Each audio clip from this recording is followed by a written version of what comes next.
आप सभी दोस्तों का गगन जीएस स्टडी पॉइंट पर स्वागत है। हम लोग पढ़ रहे हैं इंडियन पॉलिटी और इंडियन पॉलिटी के पिछली क्लास में हम लोगों ने पढ़ा था उपराष्ट्रपति या वाइस प्रेसिडेंट तक, जो कि हैं भारतीय संविधान के अनुच्छेद 63 में। तो पिछली क्लास में हम लोग वहां तक पढ़े थे और आज की क्लास में पढ़ेंगे उससे आगे। तो चलिए शुरू करते हैं आज की क्लास। तो आज का पहला टॉपिक है मंत्रिपरिषद का आकार। तो मंत्रिपरिषद का आकार क्या होना चाहिए? केंद्रीय मंत्रिपरिषद और राज्य मंत्रिपरिषद में वो डिसाइड हुआ 91वां संविधान संशोधन जो हुआ था 2003 में। ये CAA मतलब भाइयों इंग्लिश में लिखा है कॉन्स्टिट्यूशनल अमेंडमेंट एक्ट, मतलब संविधान संशोधन अधिनियम। तो मंत्रिपरिषद का आकार ये डिसाइड हुआ 91वां संविधान संशोधन 2003 के अनुसार। तो इसमें क्या हुआ कि केंद्रीय मंत्रिपरिषद में मंत्रियों की संख्या लोकसभा के कुल सदस्यों का 15% होगा। तो ये केंद्रीय मंत्रिपरिषद में हो गया। अब इसी के ही समान राज्य मंत्रिपरिषद में भी कुल मंत्रियों की संख्या कितनी होगी? तो वो होगी विधानसभा के कुल सदस्यों का 15%। और एक चीज़ और देख लीजिए, यदि 15% निकालने के बाद किसी भी राज्य में 12 मंत्री से कम मंत्री होते हैं तो उस राज्य को स्मॉल स्टेट या छोटे राज्य का दर्जा मिल जाएगा या दे दिया जाएगा। तो स्मॉल स्टेट का दर्जा मिल जाएगा यदि 15% निकालने के बाद उस राज्य में 12 मंत्री से कम मंत्री होंगे। उसके बाद एक चीज़ और नोट कर लीजिएगा कि 91वां संविधान संशोधन जो 2003 में हुआ था उसमें यह आया था कि यदि दल बदल कानून के आधार पर कोई भी सांसद या विधायक जो कि बर्खास्त हो गया है वह मंत्रिपरिषद में मंत्री नहीं बन सकता। ये चीज़ जोड़ा गया था 91वां संविधान संशोधन 2003 में, तो इसको भी ध्यान रखिएगा। उसके बाद देखिए संसद या पार्लियामेंट। तो PDF में ध्यान दीजिएगा, इसको सही कर लीजिएगा। तो भारतीय संसद या पार्लियामेंट संविधान के अनुच्छेद 79 से लेकर अनुच्छेद 122 तक है और किस भाग में है? तो वो भाग 5 में है। और पार्लियामेंट के 3 मुख्य भाग होते हैं, जिनमें पहले हैं राष्ट्रपति महोदय, उसके बाद है राज्यसभा और फिर है लोकसभा। तो इन्हीं के बारे में हम लोग देखते हैं, जिनमें राष्ट्रपति के बारे में हम लोग पढ़ चुके हैं, जो कि हैं संविधान के अनुच्छेद 52 से लेकर 78 तक। तो अब हम लोग देखेंगे राज्यसभा और लोकसभा के बारे में। तो सबसे पहले देखिए राज्यसभा या अपर हाउस, जो कि है संविधान के अनुच्छेद 80 में। ये चीज़ ध्यान रखिएगा। और राज्यसभा की स्थापना हुई थी दोस्तों 1952 में। और राज्यसभा के अधिकतम सदस्य कितने हो सकते हैं? तो वो हो सकते हैं 250, जिनमें निर्वाचित या इलेक्टेड सदस्य होंगे 238 और राष्ट्रपति द्वारा मनोनीत होंगे 12। और राष्ट्रपति किस आधार पर सदस्यों को मनोनीत करता है राज्यसभा के? तो वो करता है कला, साहित्य, विज्ञान और सोशल वर्क या समाज सेवा के आधार पर राष्ट्रपति राज्यसभा के सदस्यों को मनोनीत करता है। उसके बाद देखिए दोस्तों, राज्यसभा में वर्तमान में कितने सदस्य हैं? तो वो हैं 245 और 245 में 233 हैं निर्वाचित या इलेक्टेड। और इस 233 में 225 निर्वाचित हैं कुल राज्यों से और 8 निर्वाचित हैं UT या केंद्र शासित प्रदेशों से। तो वर्तमान में राज्यसभा के सदस्यों की संख्या है दोस्तों 245, जिनमें 233 हो गए इलेक्टेड या निर्वाचित और 12 हो गए राष्ट्रपति द्वारा मनोनीत। और किस आधार पर मनोनीत किए जाते हैं? तो पहला है कला, फिर है साहित्य और फिर है विज्ञान और फिर है समाज सेवा या सोशल वर्क। तो ये 4 विषय हैं जिस आधार पर राष्ट्रपति मनोनीत करता है राज्यसभा के सदस्यों को।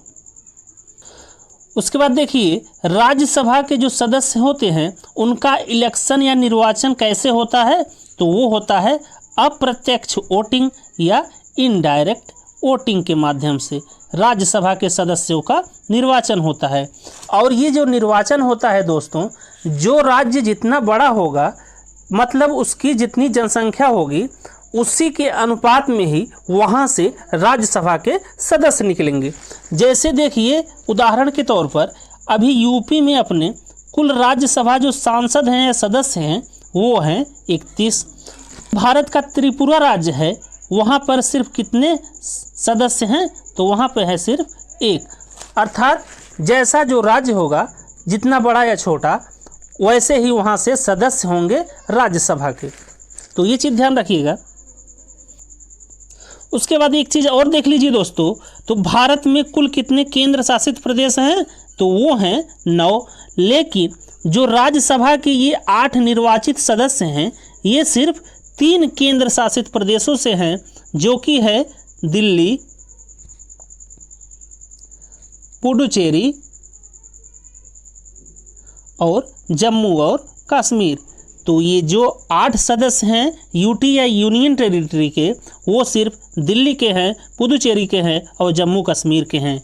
बाकी और जो 6 अपने यूनियन टेरिटरी या केंद्र शासित प्रदेश हैं वहाँ का कोई भी सदस्य नहीं है राज्यसभा में।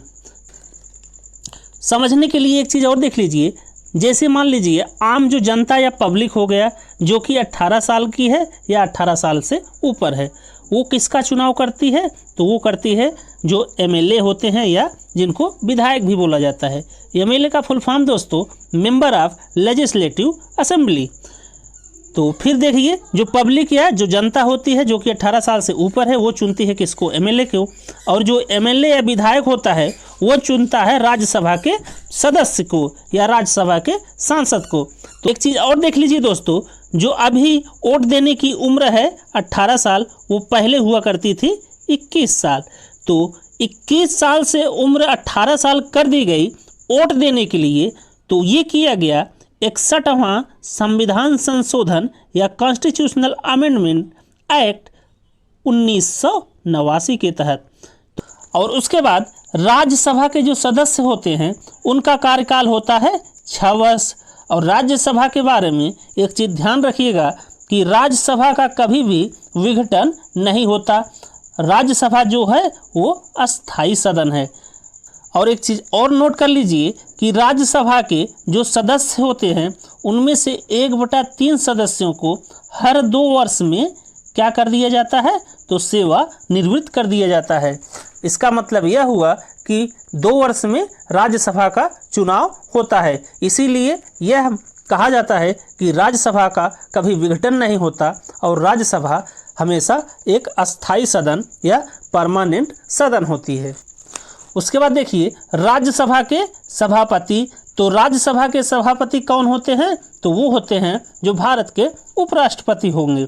तो राज्यसभा के जो पहले सभापति हुए थे उनका नाम था डॉक्टर सर्वपल्ली राधाकृष्णा। और जो इस समय के वर्तमान सभापति हैं जो कि 14वें उपराष्ट्रपति हैं उनका नाम है जगदीप धनखड़। तो ये चीज़ ध्यान दीजिएगा। उसके बाद उपसभापति हैं राज्यसभा के हरिवंश नारायण सिंह और महासचिव हैं वो हैं प्रमोद चंद्र मोदी। तो दोस्तों एनटीपीसी में यहीं से क्वेश्चन आया था, वो भी 2 शिफ्टों में। एक शिफ्ट में आया था कि लोकसभा का गठन या स्थापना कब हुआ था, जिसका आंसर था 1952। और दूसरा था लोकसभा में अधिकतम सदस्यों की संख्या कितनी होती है, तो वो उसका आंसर था 552। तो लोकसभा के सदस्यों की अधिकतम संख्या होती है 552, जिनमें 530 जो होते हैं वो इलेक्टेड या निर्वाचित कहाँ से किए जाते हैं, वो किए जाते हैं राज्य से।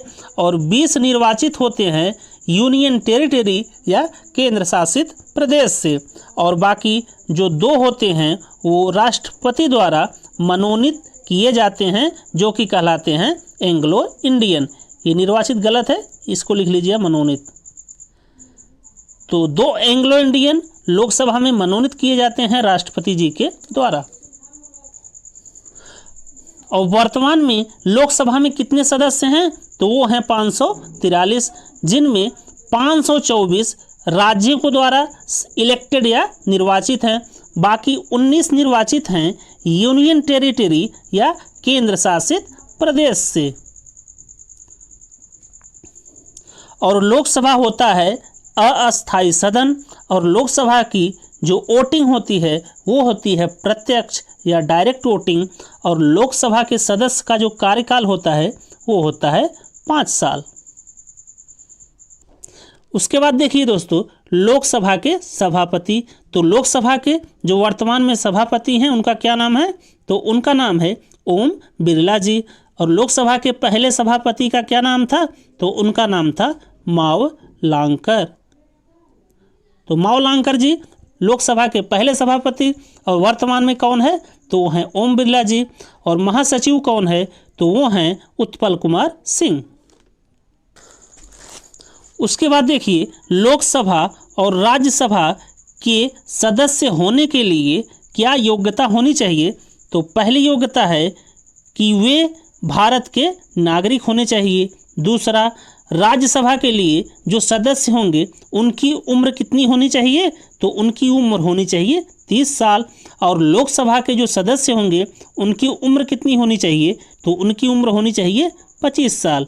और तीसरा है, लोकसभा या राज्यसभा का जो भी सदस्य होगा वो किसी भी लाभ पद पर न हो। तो ये 3 क्या हैं? योग्यता होनी चाहिए लोकसभा और राज्यसभा का सदस्य होने के लिए। पहला है भारत का नागरिक होना चाहिए, और राज्यसभा के लिए 30 साल पूरा होना चाहिए, और लोकसभा के लिए 25 साल। और तीसरा है किसी भी लाभ पद पर न हो। उसके बाद देखिए, हमारी पार्लियामेंट या संसद में अर्थात लोकसभा और राज्यसभा में प्रश्नकाल या क्वेश्चन आवर किस समय पर होता है? तो पहले देखिए लोकसभा। तो लोकसभा में जो क्वेश्चन आवर होता है वो होता है 11 AM से 12 नून तक। नून मतलब आफ्टरनून। उसके बाद राज्यसभा में होता है वह समय 12 नून से 1 PM तक। और ये दोनों जो टाइमिंग है लोकसभा और राज्यसभा की, ये चेंज की गई थी हामिद अंसारी जी के द्वारा, जो कि भारत के पूर्व उपराष्ट्रपति हैं। उसके बाद जो क्वेश्चन आवर या प्रश्नकाल होता है उनमें कैसे कैसे क्वेश्चन पूछे जाते हैं या प्रश्न पूछे जाते हैं उसको देख लीजिए। तो पहला है तारांकित प्रश्न, और तारांकित प्रश्न में पूछा जाता है सिर्फ मौखिक प्रश्न, और तारांकित प्रश्न में पूरक प्रश्न भी पूछे जा सकते हैं। तो ये चीज़ ध्यान रखिएगा। उसके बाद दूसरा है अतारांकित प्रश्न, और अतारांकित प्रश्न में लिखित प्रश्न पूछे जाते हैं, और इसमें कोई भी प्रकार का पूरक प्रश्न नहीं पूछा जा सकता, ये ध्यान रखिएगा। उसके बाद तीसरा है अल्प सूचना या शॉर्ट नोटिस। इसमें क्या होता है कि इसमें होता है मौखिक प्रश्न आप पूछ सकते हैं, लेकिन एक शर्त है कि आपको संबंधित सदन के सभापति से नोटिस के द्वारा 10 दिन पहले अनुमति लेनी पड़ेगी, उनको नोटिस देकर। उसके बाद देखिए दोस्तों, शून्यकाल या 0 आवर, ये क्या है? तो ये है एक भारतीय प्रोविजन या प्रावधान है शून्यकाल। तो इसमें देखिए क्या समय होता है? तो इसमें लोकसभा में होता है 12 नून से 1 PM तक,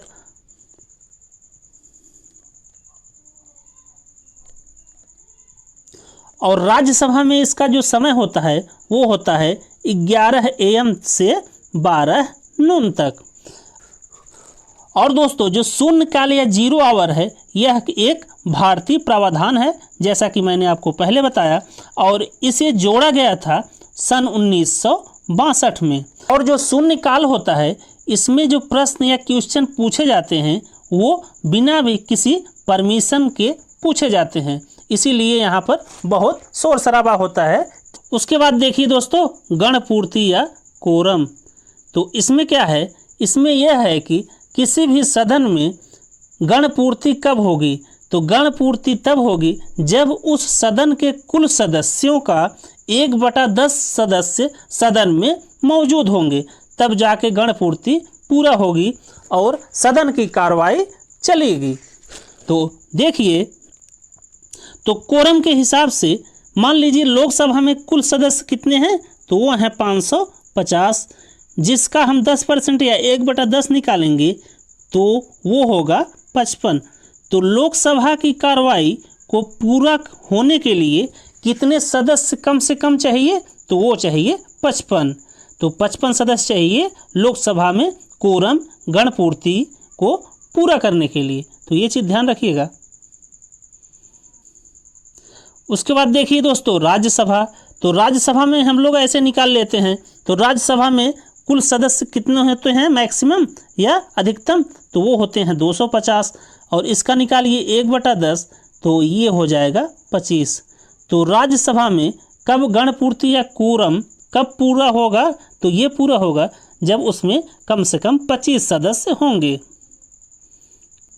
और जब कोरम पूरा हो जाता है तब सदन की कार्रवाई आगे चलती है। उसके बाद देखिए दोस्तों सेशन या सत्र। तो पहला सेशन होता है वर्ष का, वो होता है बजट सत्र, जो कि शुरुआत होता है 5 फरवरी से और चलता है पूरा मई तक। फिर दूसरा सेशन है या सत्र है मानसून सत्र, जो कि चलता है 3 जुलाई से सितंबर तक।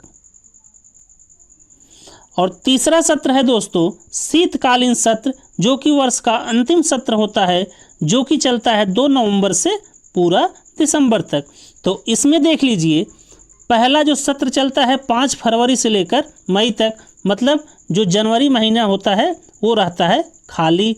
और उसके बाद दूसरा जो सत्र है वो चलता है जुलाई से सितंबर तक, मतलब इसमें जो होगा जून महीना रहता है वो हो गया खाली। फिर जो तीसरा सत्र है वो चलता है 2 नवंबर से दिसंबर तक, मतलब इसमें जो अक्टूबर महीना है वो रहता है खाली। तो ये क्वेश्चन आता है दोस्तों कि कौन से 3 महीने में कोई भी सत्र नहीं होता? तो वो है जनवरी, जून और अक्टूबर। तो ये चीज़ ध्यान रखिएगा। उसके बाद देखिए विपक्ष का नेता या लीडर ऑफ अपोजिशन।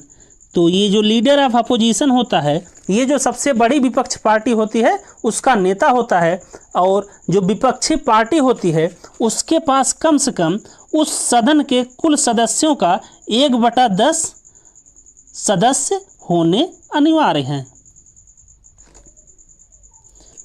उसके बाद है अविश्वास प्रस्ताव या नो कॉन्फिडेंस मोशन। तो अविश्वास प्रस्ताव विपक्ष के किसी नेता या किसी सदस्य द्वारा लाया जाता है प्रधानमंत्री के खिलाफ। और अविश्वास प्रस्ताव हमेशा लोकसभा में ही लाया जाता है। और किसके द्वारा लाया जाता है? तो विपक्ष के किसी सदस्य या विपक्ष के नेता के द्वारा लाया जाता है अविश्वास प्रस्ताव प्रधानमंत्री के खिलाफ। और ये चीज़ ध्यान रखिएगा कि अविश्वास प्रस्ताव हमेशा लोकसभा में लाया जाता है और लोकसभा में ही डिस्कशन होगा। और टोटल जो डिस्कशन होता है लोकसभा में अविश्वास प्रस्ताव के ऊपर वो कितने दिनों तक होता है? तो वो होता है 10 दिनों तक डिस्कशन होगा अविश्वास प्रस्ताव पर लोकसभा में। और उसके बाद प्रधानमंत्री जी क्या देंगे? तो जवाब देंगे जो अविश्वास प्रस्ताव है उसके ऊपर। तो आज यहीं तक दोस्तों, इसके आगे हम लोग पढ़ेंगे कल। अगर आप लोगों को वीडियो पसंद आया है भाइयों तो please Gagan GS study point को लाइक कीजिए, शेयर कीजिए, सब्सक्राइब कीजिए। Thank you. जय हिंद।